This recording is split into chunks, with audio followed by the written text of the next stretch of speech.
বুনো হাতির আতঙ্কে রীতিমতো কাঁপছে ত্রিপুরার কৃষ্ণপুর বিধানসভা এলাকার মানুষ। প্রায় প্রতি রাতেই গ্রামে ঢুকে হামলা চালাচ্ছে বুনো হাতি।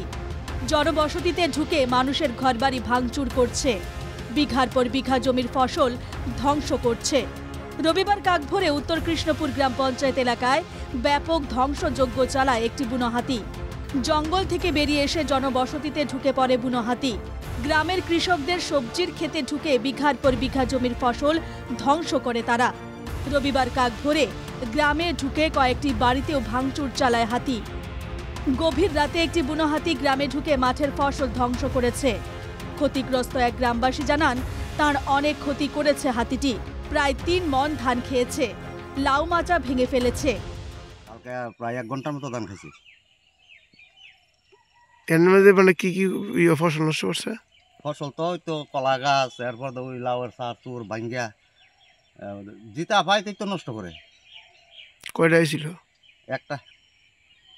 কোন সময় ছিল এটা? এটা কালকে আইসে রাত্র 3:30টার সময় পাইছি। আইসে আরো আগুই আই গাছ গুছ খাইতেছে। 3:30টার সময় উঠটা দিয়ে কেন এইটা খাইতেছে আর কি।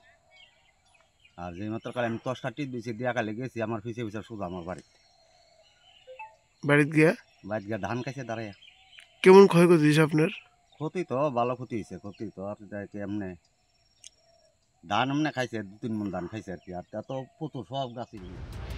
এক গ্রামবাসী জানান, তার ঘরে 4 বস্তা ধান ছিল, হাতি এসে 3 বস্তা ধান খেয়ে গেছে।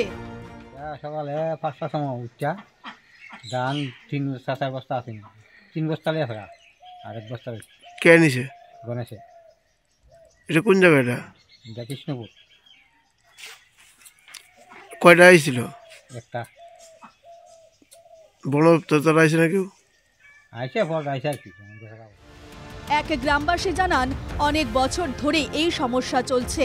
বুনো হাতিরা যখন তখন এসে গ্রামে ঢুকে হামলা চালাচ্ছে। এর আগে হাতির আক্রমণে তার গরু মারা পড়েছে, তখন মন্ত্রীও এসেছিলেন। বন দপ্তর থেকে শুরু করে সকলেই হাতির অত্যাচার সম্পর্কে জানে, কিন্তু সমস্যা মেটে না। কয়েক বছর ধরে এটা তো প্রায় কয়েক বছর ধরে এইভাবে চলছে। এই যে মানুষের বাড়ি ঘরে থাকতে পারে না, এই ধান খাইলা, এই যে ঘর দুয়ার ভাঙি গেলা, এগুলো সমস্যা, সাংঘাতিক সমস্যা। মানুষে ওখানে আইব না, ফেরার বালি করবো না কি। হাতি মানুষ সংঘাত বেড়ে চলেছে, কিন্তু সমস্যার সমাধানে প্রতিশ্রুতি দেওয়া হলেও বাস্তবে কিছুই হয়নি। কৃষ্ণপুর, উত্তর কৃষ্ণপুর সহ তেলিয়ামুড়া মহকুমায় বুনো হাতির আক্রমণ দিনের পর দিন বাড়ছে। প্রশাসন এবং বন দপ্তর কবে এই সমস্যার সমাধানে এগিয়ে আসে, সেদিকেই তাকিয়ে রয়েছে গ্রামবাসী। তেলিয়ামুড়া থেকে শিবজ্যোতি মল্লিকের রিপোর্ট, NKTV বাংলা।